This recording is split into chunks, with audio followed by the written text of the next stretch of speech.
യോഹന്നാൻ എഴുതിയ സുവിശേഷം 19-ാം അധ്യായം. അനന്തരം പീലാത്തോസ് യേശുവിനെ കൊണ്ടുപോയി വാറുകൊണ്ട് അടിപ്പിച്ചു. പടയാളികൾ മുള്ളുകൊണ്ട് ഒരു കിരീടം മെടഞ്ഞ് അവന്റെ തലയിൽ വെച്ച് ധൂമ്രവസ്ത്രം ധരിപ്പിച്ചു. അവന്റെ അടുക്കൽ ചെന്നു, യഹൂദന്മാരുടെ രാജാവേ, ജയ ജയ എന്ന് പറഞ്ഞ് അവനെ കന്നത്തടിച്ചു. പീലാത്തോസ് പിന്നെയും പുറത്തു വന്നു. ഞാൻ അവനിൽ ഒരു കുറ്റവും കാണുന്നില്ല എന്ന് നിങ്ങൾ അറിയേണ്ടതിന് അവനെ നിങ്ങളുടെ അടുക്കൽ ഇതാ പുറത്തു കൊണ്ടുവരുന്നു എന്ന് പറഞ്ഞു. അങ്ങനെ യേശു മുൾക്കിരീടവും ധൂമ്രവസ്ത്രവും ധരിച്ച് പുറത്തു വന്നു. പീലാത്തോസ് അവരോട്, ആ മനുഷ്യൻ ഇതാ എന്ന് പറഞ്ഞു. മഹാപുരോഹിതന്മാരും ചേവകരും അവനെ കണ്ടപ്പോൾ ക്രൂശിക്ക ക്രൂശിക്ക എന്ന് ആർത്തു വിളിച്ചു. പീലാത്തോസ് അവരോട്, നിങ്ങൾ അവനെ കൊണ്ടുപോയി ക്രൂശിപ്പിൻ, ഞാനോ അവനിൽ കുറ്റം കാണുന്നില്ല എന്ന് പറഞ്ഞു.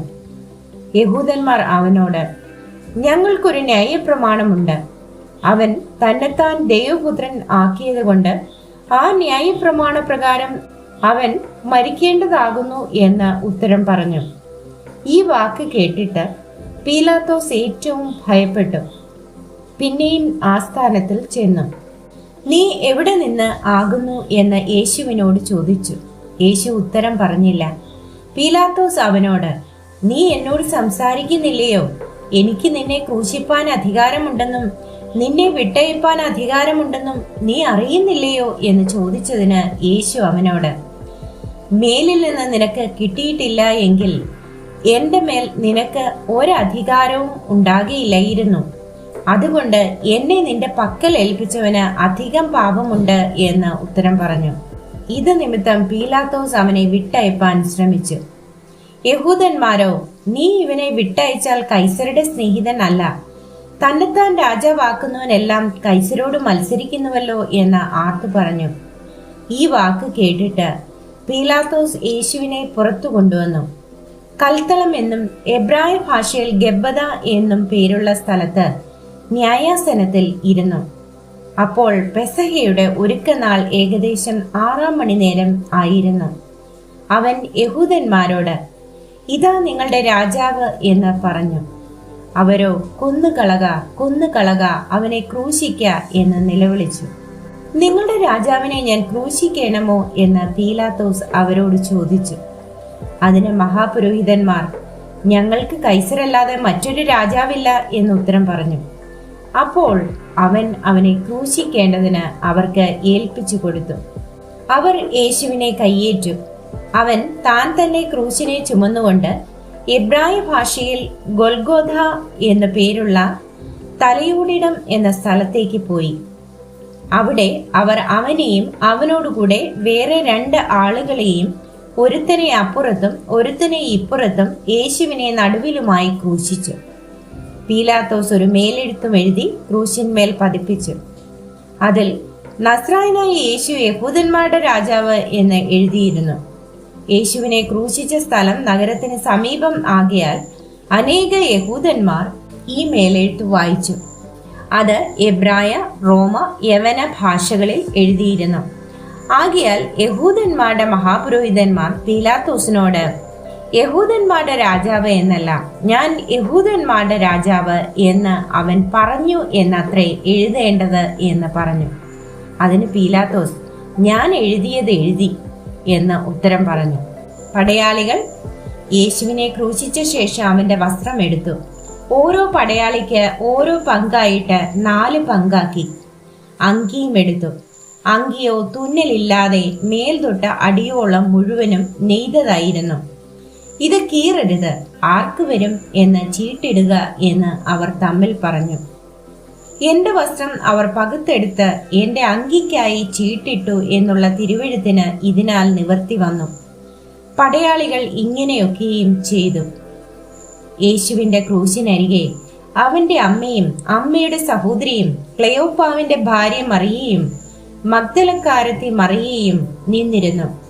യേശു തന്റെ അമ്മയും താൻ സ്നേഹിച്ച ശിഷ്യനും നിൽക്കുന്നത് കണ്ടിട്ട്, സ്ത്രീയെ, ഇതാ നിന്റെ മകൻ എന്ന് അമ്മയോട് പറഞ്ഞു. പിന്നെ ശിഷ്യനോട്, ഇതാ നിന്റെ അമ്മ എന്നും പറഞ്ഞു. ആ നാഴിക മുതൽ ആ ശിഷ്യൻ അവളെ തന്റെ വീട്ടിൽ കൈക്കൊണ്ടു. അതിന്റെ ശേഷം സകലവും തികഞ്ഞിരിക്കുന്നു എന്ന് യേശു അറിഞ്ഞിട്ട് തിരുവെഴുത്ത് നിവൃത്തിയാകും വണ്ണം എനിക്ക് ദാഹിക്കുന്നു എന്ന് പറഞ്ഞു.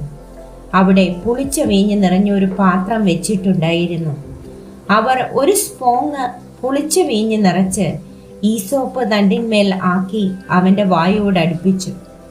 യേശു പുളിച്ച വീഞ്ഞ് കുടിച്ച ശേഷം നിവൃത്തിയായി എന്ന് പറഞ്ഞ് തല ചായ്ച്ച ആത്മാവിനെ ഏൽപ്പിച്ചു കൊടുത്തു. അന്ന് ഒരുക്കനാളും ആ ശബത്ത് നാൾ വലിയതും ആകൊണ്ട് ശരീരങ്ങൾ ശബത്തിൽ ക്രൂശിന്മേൽ ഇരിക്കരുത് എന്ന് വെച്ച് അവരുടെ കാലൊടിച്ച് എടുപ്പിക്കണം എന്ന് യഹൂദന്മാർ പീലാത്തോസിനോട് അപേക്ഷിച്ചു. ആകയാൽ പടയാളികൾ വന്ന് ഒന്നാമത്തവന്റെയും അവനോടുകൂടെ ക്രൂശിക്കപ്പെട്ട മറ്റവന്റെയും കാൽ ഒടിച്ചു.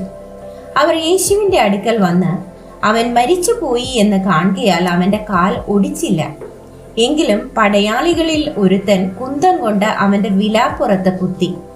ഉടനെ രക്തവും വെള്ളവും പുറപ്പെട്ടു. ഇത് കണ്ടവൻ സാക്ഷ്യം പറഞ്ഞിരിക്കുന്നു. അവന്റെ സാക്ഷ്യം സത്യമാകുന്നു. നിങ്ങളും വിശ്വസിക്കേണ്ടതിന് താൻ സത്യം പറയുന്നു എന്ന് അവൻ അറിയുന്നു.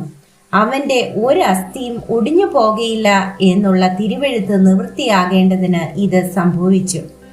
അവർ കുത്തിയവങ്കലേക്ക് നോക്കും എന്ന് മറ്റൊരു തിരുവെഴുത്തും പറയുന്നു. അനന്തരം യഹൂദന്മാരെ പേടിച്ചിട്ട് രഹസ്യത്തിൽ യേശുവിന്റെ ഒരു ശിഷ്യനായിരുന്ന അരിമധ്യയിലെ യോസേഫ് യേശുവിന്റെ ശരീരം എടുത്തുകൊണ്ടു പോകുവാൻ പീലാത്തോസിനോട് അനുവാദം ചോദിച്ചു. പീലാത്തോസ് അനുവദിക്കയാൽ അവൻ വന്ന് അവന്റെ ശരീരം എടുത്തു. ആദ്യം രാത്രിയിൽ അവന്റെ അടുക്കൽ വന്ന നിക്കോദേമോസും ഏകദേശം 100 റാത്തൽ മൂറും അകിലും കൊണ്ടുള്ള ഒരു കൂട്ട് കൊണ്ടുവന്നു. അവർ യേശുവിന്റെ ശരീരം എടുത്ത് യഹൂദന്മാർ ശവമടക്കുന്ന മര്യാദ പ്രകാരം അതിനെ സുഗന്ധവർഗത്തോടുകൂടെ ശീല പൊതിഞ്ഞു കെട്ടി. അവനെ ക്രൂശിച്ച സ്ഥലത്ത് തന്നെ ഒരു തോട്ടവും ആ തോട്ടത്തിൽ മുൻപേ ആരെയും വെച്ചിട്ടില്ലാത്ത പുതിയൊരു കല്ലറയും ഉണ്ടായിരുന്നു. ആ കല്ലറ സമീപം ആകൊണ്ട് അവർ യഹൂദന്മാരുടെ ഒരുക്കനാൾ നിമിത്തം യേശുവിനെ അവിടെ വെച്ചു.